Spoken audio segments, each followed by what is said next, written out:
अगर आप उत्तर प्रदेश की वृद्धावस्था पेंशन, विधवा पेंशन या दिव्यांग पेंशन लेते हैं, तो आज की ये खबर सुनने के बाद आप इस वीडियो को बीच में छोड़कर नहीं जा पाएंगे, क्योंकि आज हम सिर्फ ये नहीं बताने वाले कि आवेदन कहाँ तक पहुंचा है। हम आपको साफ साफ बताएंगे कि आपकी पेंशन का पैसा आखिर किस स्तर पर अटका हुआ है, कब आपके खाते में आ सकता है और सबसे महत्वपूर्ण, अगस्त के आखिरी हफ्ते में क्या उम्मीद बाकी है। दोस्तों, अगर आपका भी कोई बुजुर्ग घर में है या कोई विधवा बहन माँ है या कोई दिव्यांग सदस्य है, तो ये वीडियो उनके लिए बेहद जरूरी है। पूरा देखिएगा, क्योंकि आखिर में हम वो बात भी बताएंगे जो ज्यादातर लोग अभी भी नहीं जानते। सबसे पहले एक बात साफ कर दूं, पेंशन मिलना सिर्फ आवेदन भर देने से नहीं होता। कई स्तरों से गुजरना पड़ता है और आज हम उन स्तरों को पूरी तरह समझेंगे। शुरू करते हैं हरदोई जिले से आई उस महत्वपूर्ण अपडेट से जिसने सैकड़ों बुजुर्गों के चेहरे पर मुस्कान ला दी है। जानकारी के अनुसार हरदोई जिले में लगभग 400 नए बुजुर्गों को वृद्धावस्था पेंशन योजना में शामिल करने का अनुमोदन हो गया है। यानी जिनका मामला लंबे समय से जिला स्तर पर स्वीकृति के इंतजार में पड़ा था, अब उन्हें मंजूरी मिल गई है और वे लाभार्थी सूची में शामिल हो चुके हैं। ये अपडेट इसलिए बहुत महत्वपूर्ण है क्योंकि आवेदन कर देना पेंशन मिलने की गारंटी नहीं होता। आवेदन के बाद दस्तावेजों की जांच होती है, परिवार रजिस्टर की पुष्टि होती है, बैंक खाते का मिलान होता है, आधार से लिंक चेक होता है और इन सब के बाद ही कोई व्यक्ति अंतिम सूची में पहुंचता है। जब अंतिम सूची में नाम आ जाता है, तब पहली किस्त मिलने की उम्मीद बढ़ जाती है। हरदोई से मिली जानकारी के मुताबिक इन नए लाभार्थियों को आने वाले समय में पहली किस्त मिलने की उम्मीद जताई गई है। कई परिवारों में बुजुर्ग की पेंशन ही घर का मुख्य सहारा होती है, इसलिए ये मंजूरी उनके लिए राहत की खबर है। अब जरा सोचिए, अगर सिर्फ एक जिले में 400 नए बुजुर्गों को सूची में जोड़ा जा रहा है, तो पूरे उत्तर प्रदेश में कितने आवेदन अभी भी लंबित होंगे। दर्जनों जिले हैं और हर जिले में सैकड़ों मामले अटके हो सकते हैं। इसलिए अगर आपका आवेदन अभी प्रक्रिया में है तो घबराइए मत, लेकिन स्टेटस जरूर नियमित रूप से चेक करते रहिए। यहीं पर एक सवाल उठता है और मैं आपसे पूछना चाहती हूँ, क्या आपका आवेदन स्वीकृत हो चुका है, दस्तावेज पूरे हैं, फिर भी पैसा नहीं आया? अगर हाँ, तो कमेंट में अपना जिला जरूर लिखिए। इससे हमें पता चलेगा कि किन किन जिलों में अभी भी भुगतान का इंतजार चल रहा है। जितने ज्यादा लोग अपना अनुभव साझा करेंगे, तस्वीर उतनी ही साफ होगी। अब बात करते हैं दूसरी और बेहद महत्वपूर्ण खबर की। दोस्तों, अब हम विधवा पेंशन की तरफ बढ़ते हैं। यहाँ एक बड़ी खबर सामने आई है। योगी सरकार ने इंदिरा गांधी राष्ट्रीय विधवा पेंशन योजना के लिए वर्ष 2026 में 380 करोड़ रुपए की अतिरिक्त धनराशि की व्यवस्था की है। फंड की व्यवस्था होना अच्छी बात है, लेकिन फंड की व्यवस्था होना और पैसा सीधे लाभार्थी के खाते में पहुंच जाना, दोनों बिल्कुल अलग अलग बातें हैं। यही वजह है कि कई विधवा बहनों के मन में सवाल है कि अगर सरकार पैसे की व्यवस्था कर रही है, तो भुगतान में इतनी देरी क्यों हो रही है। इसकी वजह सिर्फ एक नहीं हो सकती। विभागीय प्रक्रिया, जिला स्तर की कार्रवाई, तकनीकी समस्या, बैंक ट्रांसफर में देरी, ये सब कारण हो सकते हैं। कभी बजट रिलीज होने के बाद भी फाइलें आगे नहीं बढ़ पाती, तो कभी बैंक अकाउंट या आधार से जुड़ी छोटी गड़बड़ी भुगतान रोक देती है। और सबसे ज्यादा असर किस पर पड़ता है? उस विधवा महिला पर जिसके लिए ये पेंशन ही घर का खर्च चलाने का मुख्य जरिया होती है। कई बहनों ने बताया है कि जनवरी के बाद से पैसा नहीं आया। कुछ लोग अप्रैल, मई, जून की किस्त का इंतजार कर रहे हैं। किसी ने कहा कि फरवरी में आखिरी बार पैसा आया था और उसके बाद से कुछ नहीं मिला। अगर आप भी ऐसी ही स्थिति में हैं, तो कमेंट में ज़रूर लिखिए कि आपकी आखिरी पेंशन किस महीने आई थी। सिर्फ जिला और महीना लिख दीजिए। आपकी एक छोटी सी जानकारी दूसरे लाभार्थियों के लिए बहुत काम की साबित हो सकती है। यहाँ मैं आपसे एक बात और कहना चाहती हूँ। अगर आपको लगता है कि ये जानकारी हर ज़रूरतमंद तक पहुँचनी चाहिए, तो इस वीडियो को लाइक कर दीजिए और अपने परिवार व आसपास के पेंशन लाभार्थियों के साथ ज़रूर शेयर कीजिए। कई बुजुर्ग और विधवा महिलाएं खुद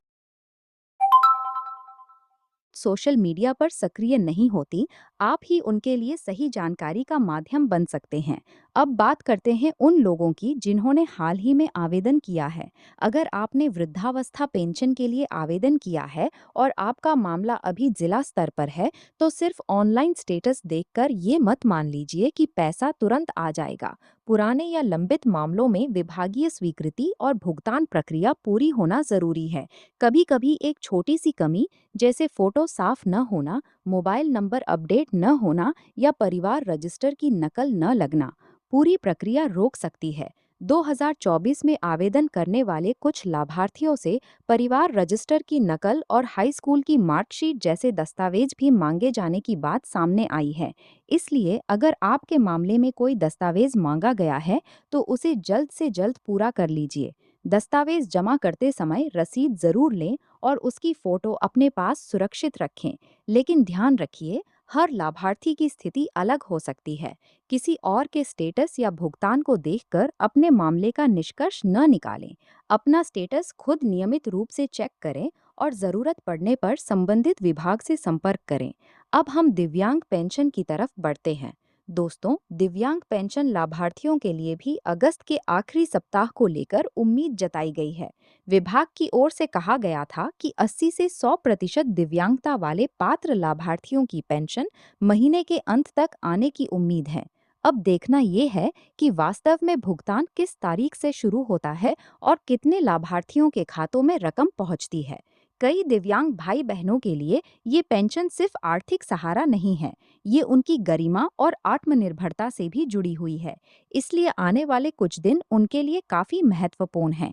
अगर आप या आपके परिवार में कोई दिव्यांग पेंशन का लाभार्थी है, तो बैंक खाता और आधार से जुड़े विवरण पहले से अपडेट रखें, ताकि जब भुगतान शुरू हो तो कोई तकनीकी अड़चन ना आए।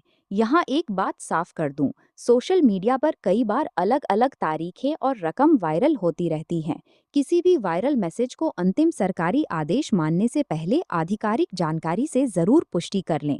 गलत सूचना फैलाने से लाभार्थियों में भ्रम फैलता है और वे अनावश्यक रूप से परेशान हो जाते हैं। अभी जो तस्वीर सामने आ रही है, उसमें एक तरफ नए लाभार्थियों को सूची में जोड़ा जा रहा है, दूसरी तरफ विधवा पेंशन के लिए अतिरिक्त धनराशि की व्यवस्था हो रही है और दिव्यांग पेंशन को लेकर भी महीने के अंत तक की उम्मीद बताई गई है। लेकिन सबसे बड़ा सवाल पुराने लाभार्थियों का है, जिनकी पेंशन पहले से स्वीकृत है, दस्तावेज सही हैं, कोई कमी नहीं है। उनका भुगतान समय पर क्यों नहीं हो रहा? जब नए लाभार्थी जोड़े जा रहे हों और फंड की व्यवस्था भी हो रही हो, तो पुराने लाभार्थियों का लंबित भुगतान प्राथमिकता पर होना चाहिए। मेरी राय में पेंशन के लिए हर महीने एक निश्चित तारीख और स्पष्ट व्यवस्था होनी चाहिए। 3-3 महीने इंतजार करने के बजाय अगर हर महीने भुगतान की व्यवस्था हो, तो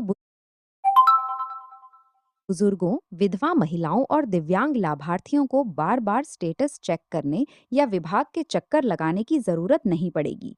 इससे उनका समय भी बचेगा और मानसिक तनाव भी कम होगा। आप भी बताइए, क्या आपको लगता है कि पेंशन का भुगतान हर महीने एक निश्चित तारीख पर होना चाहिए? अगर हाँ, तो कमेंट में लिखिए हर महीने पेंशन चाहिए। आपकी राय नीति निर्माताओं तक पहुंचाने में मददगार साबित हो सकती है। अब पूरी खबर को एक बार संक्षेप में समझ लेते हैं।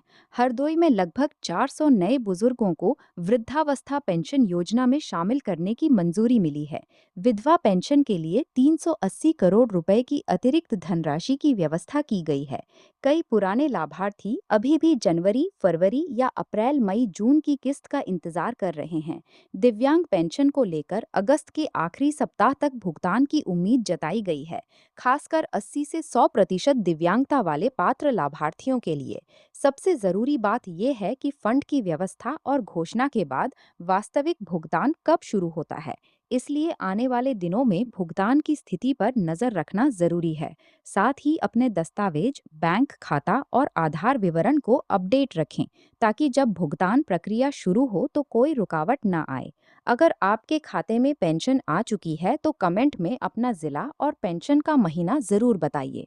और अगर अभी तक पैसा नहीं आया है, तो अपना जिला और आखिरी बार किस महीने पेंशन मिली थी, ये भी लिखिए। आपकी एक छोटी सी जानकारी दूसरे लाभार्थियों के लिए बहुत उपयोगी हो सकती है।